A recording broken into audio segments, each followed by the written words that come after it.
रहे हैं। जैसे हम लोग जब भोजन करते हैं तो भोजन सबसे पहला ग्रास ग्रहण करने से क्या होता है, शरीर की पुष्टि होती है। हर ग्रास पर भूख कम होती जाती है, तो सबसे पहले शरीर पुष्ट होता है। इसके बाद क्या होता है, पुष्ट होकर तुष्टि प्राप्त होती है, और जब तुष्टि होती है इसके बाद संतुष्टि प्राप्त हो जाती है। वही जो 3 शरीर चले थे प्रारंभ से, पियत नयन पुट रूप पीयूषा, दोनों नेत्रों के से भगवान के रूप सुधा का वो निरंतर पान करते जा रहे हैं। मुदित सुरसन पाई इजिन भूखा, जैसे भूखा व्यक्ति भोजन पाकर तुष्टि पुष्टि और संतुष्टि तीनों को प्राप्त कर लेता है।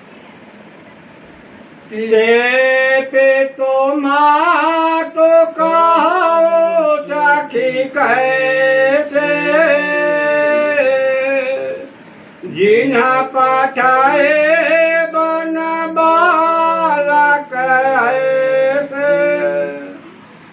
गांव के लोग कह रहे हैं ते पितु माँ कहाऊ सखी कैसे, एक दूसरे से बातें गांव की महिलाएं कर रही हैं कि देखो कैसे इनके माता पिता होंगे जिन्होंने इतने सुंदर बालकों को, सीता जी को, रामचंद्र जी को और लक्ष्मण जी को देखकर कहा कि ऐसे बच्चों को वन में भेज दिया, कैसे इनके माता पिता होंगे।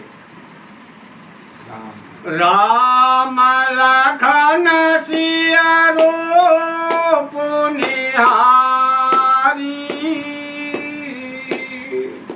होहि स्नेह विकल नर नारी।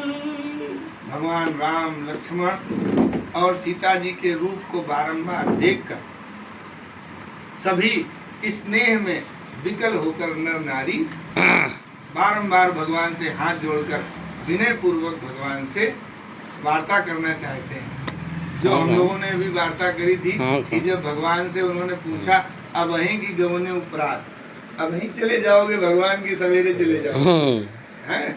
जो उन्होंने पूछा था तो वही हो ही स्नेह विकल नर नारी। स्नेह में राम भगवान माँ जानकी और लखन लाल को देखकर स्नेह में बार बार भर आते हैं।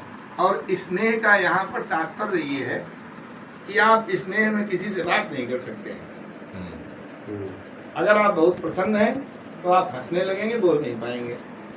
और अगर आप स्नेह में भर के गला रुंध गया, करुणा नेत्रों में अगर छलक आएगी तो भी आप बात नहीं कर पाएंगे। इसलिए यहाँ पर हो ही स्नेह विकल, इस जगह पर विकल लिखा हुआ है।